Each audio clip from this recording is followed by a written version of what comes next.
All right, I guess we gotta talk about this a little bit more. Side note, forgive the raspy voice. I'm a little sick at the moment.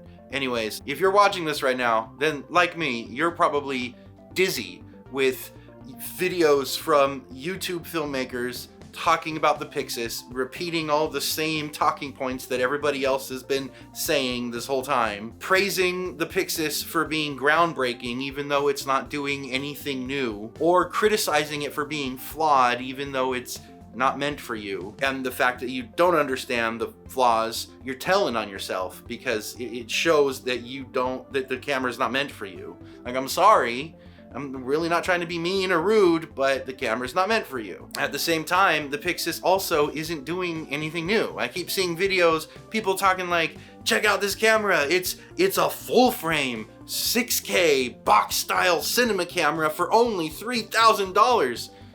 Bro, these are all great selling points, but this is not the only camera in the market that does that. The Zcam E2 F6, for example, is also a full-frame 6K box-style cinema camera for $3,000. Literally the exact same thing. Only, based on my experience with it, the Zcam is a more versatile camera compared to what I know about the Pyxis. For one, it actually does have interchangeable lens mounts. The Pyxis does not. After I made my last video on it, I saw a lot of people that went to NAMM and had it confirmed that the Pyxis, the lens mounts, are not interchangeable. So if you get the L mount or the EF mount, you are stuck with that one, limiting your lens choices. However, the Zcam has interchangeable lens mounts. So you buy one body and then all the different lens mounts, and then you can just swap about and you're not limited by lens mounts. The Zcam also has wider dynamic range than the Pyxis. And I'll give you another one. The Zcam is amazing in low light. In my other video, I mentioned that I freelance. I also have my own production company, Easily Music Group Productions, and I work for another production company whose name I'm not allowed to say, but you've probably heard of it. And for the sake of wanting to keep my job, I'm just gonna call that company Company X. Now, I mentioned in my last video that Company X owns and uses a Zcam E2 F6 and a Blackmagic Ursa Mini Pro. Company X also has a Sony FX3. Some of what we shoot, and I wish I could show you this footage because it's awesome, but I can't because it will give away what Company X is and I can't do that.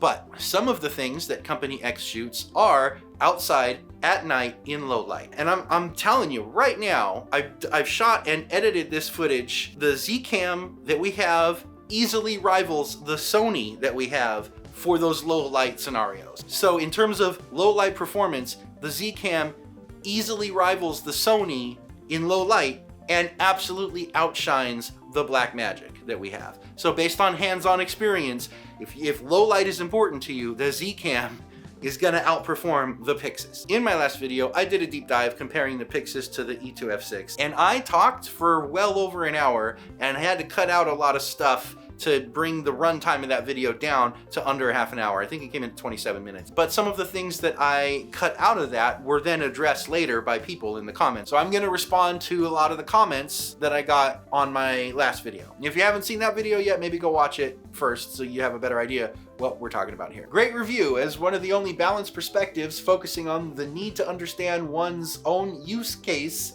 as the most important prerequisite to choosing gear. Thanks. Yeah, that's my whole point. The Pyxis might be right for you, it also might not be. Let's not get so caught up in brand loyalty that we use a piece of gear that maybe isn't exactly right for you when another piece of gear from another company might be better for you. Or get the right thing for you, stay with the brand loyalty, but get the camera that is meant for you. I feel like the Pyxis is meant for someone like me who shoots in a controlled environment with a small crew, whereas the Cinema 6K, which is the same internals, the same sensor, the same camera, just a different body style, is probably meant for someone who does more run and gun event style things where you've got one chance to get the moment or it's gone and you're running a mic directly into your camera. If that's the kind of thing that you shoot, then get the kind of camera that's meant for that. The Pyxis I don't think is. So that's my whole point, is like take stock of what you're shooting, what you want to shoot, and get the right camera for that. Not every camera is right for every shooting scenario. Not great, Why not buy an Ursa Mini if you can't use this for uncontrolled environments as is? Well, first of all, the Ursa Mini is much more expensive. Yes, the Ursa Mini is more versatile and can easily do both the controlled environment and the run and gun, but it's significantly more expensive. So your question really is, why not spend more money to stay with the same brand? Well, I'm not so blinded by brand loyalty that I'm not willing to look at other brands that might fit my needs more specifically. If I can get another camera from not Blackmagic that will suit what I need better and it's more affordable, I'm gonna do that. Get a Blackmagic Video Assist, record ProRes to an SSD connected to it. B-RAW ProRes issue solved. That's a lot of extra steps just to stay with Blackmagic. I really don't like recording externally. I'm not a fan of that at all. And this is another thing that got cut out of my last video, but I've seen shoots fall apart because the DP was recording externally and something broke. Think about this for a second. If you're recording internally, then all that has to break to ruin the day is the camera or the memory card, right? Okay. If you're recording externally, let's say you're going just to a video assist. Now you've got the camera, then a cable running to the video assist, then the memory card on the video assist. Okay.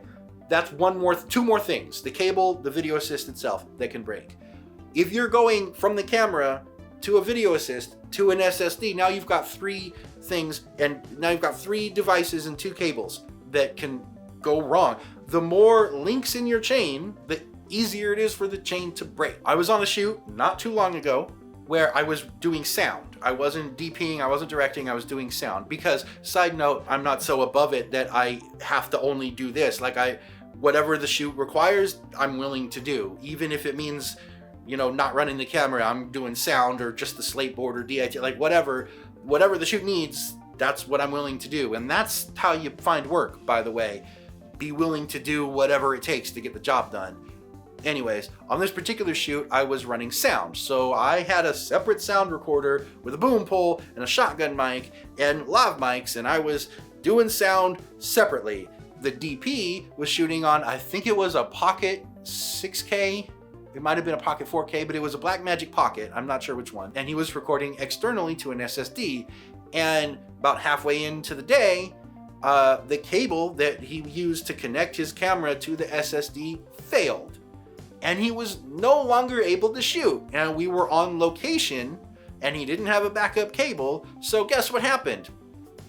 The day was ruined. We couldn't continue shooting.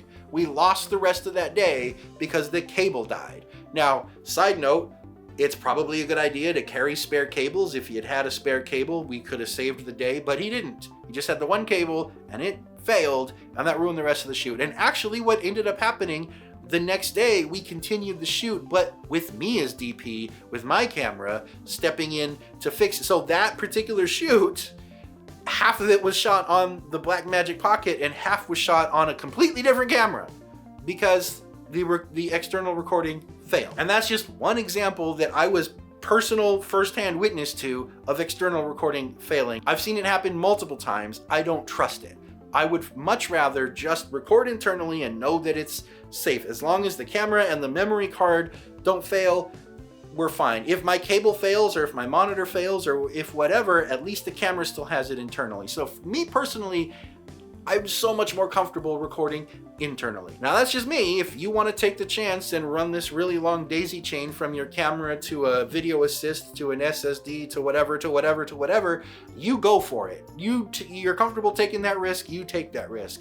I'm not gonna do that. Also, I'm not gonna go all these extra steps that are unnecessary just to stay with Blackmagic. I've got external monitors that are just monitors. They are not recorders. I've got multiple of them. They are not Blackmagic, but I can just use them on whatever camera that I'm using. If I were to get the Pixis and follow your advice using a video assist, I would have to get a video assist. Like I'd have to replace my current monitors with that video assist. Or I could just get the Zcam, which is the same price, use the monitors I already have, not spend the extra money on a new piece of gear, and get ProRes the same way. Yes, thanks for this video. Yeah, you're welcome. I've had an F6 for 3 years now. I use it more than any of my Reds, Raptor and Komodo. That makes a lot of sense, actually. In my search for what camera I'm gonna own for my personal use, I considered seriously the Red Komodo for a minute.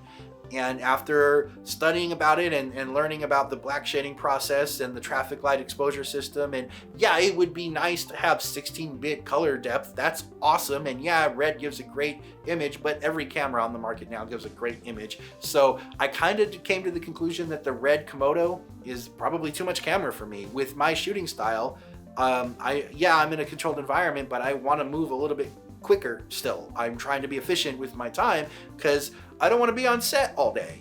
10, 12 hours is a lot of time, and I don't want to stretch it to, 13 or 14 hours because I'm spending all this extra time. I have time and I can, but I'm trying to move efficiently still. So I briefly considered a Red Komodo for myself, and then kind of decided, no, maybe that's not what I would want to use. You're actually right, but never underestimate the power of branding. For example, Red users pretend like no other suitable cameras exist and pay an insane premium for Red gear while insisting that the brand means absolutely nothing. Blackmagic is just a sexier brand than Zcam, and thus people are hyped for it. That is very true. Blackmagic and Red have brand loyalty on lockdown. If you're a Red user, you're showing up to set with not just your camera, but you've got a shirt that says Red, you've got a hat that says Red. Like you're in the cool club. You're in the cool kids club. Same thing with Blackmagic. You're in the cool kids club and you're just the most loyal, singing their praises. I have a DP friend that shoots Red and another DP friend that shoots Blackmagic. Actually, I should get them both together on a video and talk about their cameras. I feel like that's a good idea. I'm gonna get them together and talk about their cameras in a video. Yeah, but yeah, you got a solid point there. Case in point, people keep telling me to take all these extra steps to get what I want out of a camera setup just so I can keep using Blackmagic, when going with a different company like Zcam will give me what I want without those steps for the same price. So you got a solid point there. Cannot argue that. The cool kids table. Maybe with my Zcam, I'm not sitting at the cool kids table, but what I am doing is getting great shots with a workhorse camera, sometimes at night, high dynamic range. I'm getting what I need done with a camera that works well for me. So great video. On an unrelated note, can you explain the logistics of shooting a feature film for Tubi? Maybe some do's and do nots to make it worth it for earning potential. Thank you so much. I'm very interested in the Tubi sphere of filmmaking, but I don't know the logistics, how much I should spend on a budget for targeted average performance return.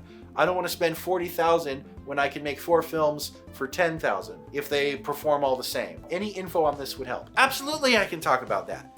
I made a feature film for $10,000. It premiered at Kevin Smith's inaugural Smodcastle Film Festival, got distribution through a company called 3 Keys Media, and is now available to watch on AVOD, which is advertising-based video on demand, meaning you can watch it for free right now, but there will be ads, on multiple platforms including Tubi and Reveal and Freevee and a number of others.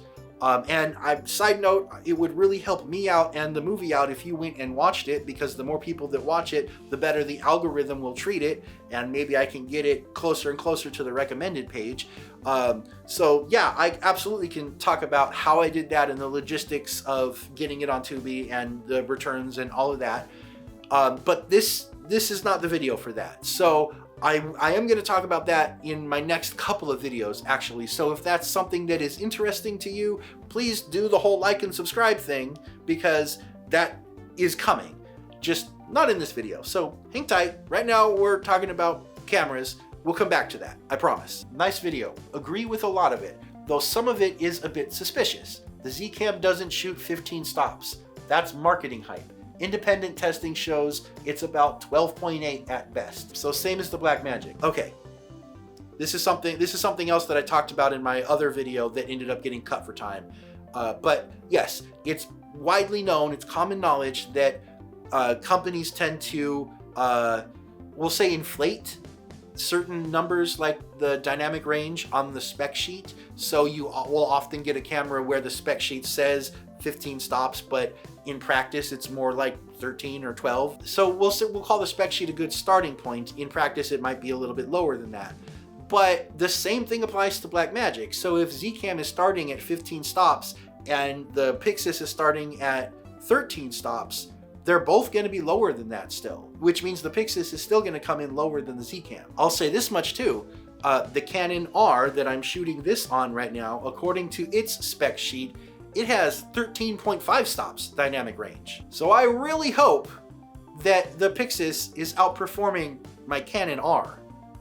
But I'll tell you this much, I have absolutely hit those limits with my Canon R. But also, I haven't done any specific actual testing of the dynamic range.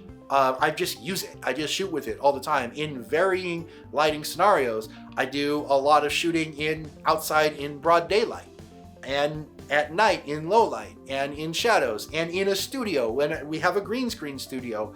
I do a lot of shooting with the Zcam, and from firsthand experience, I've been very impressed with the dynamic range. No, I haven't done an actual test, and I can't give you numbers, but what I can tell you is many times I have been able to pull back blue sky and cloud details from a blown out sky.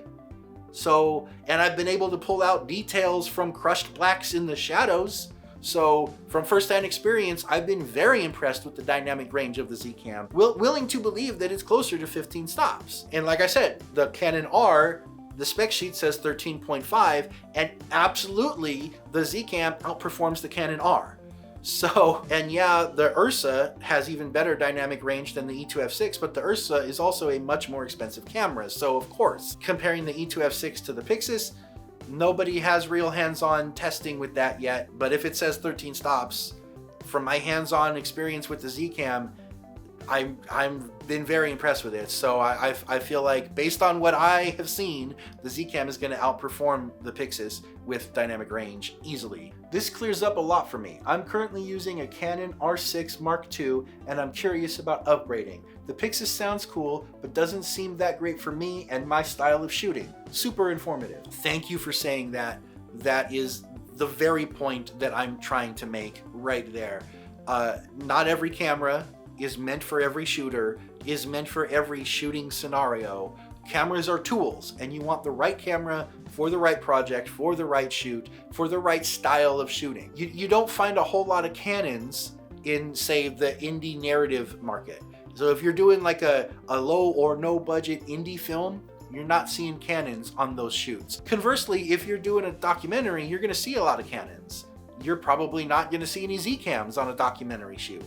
Like, you want different cameras are meant for different things. Canons are great for run and gun. Zcam, I probably wouldn't use a Zcam for a run and gun. So really the point here is, before your mind explodes over the Pixis, take stock of what you're shooting and your specific use scenario. What are you shooting? What do you want to be shooting? And get what you need for that. And again, I have talked for well over an hour, way longer than I intended to, and I'm gonna have to cut a lot of this out. So I'm gonna go ahead and sign off. I'm Thomas Tulloch, and this is Filmmakering Like a Boss.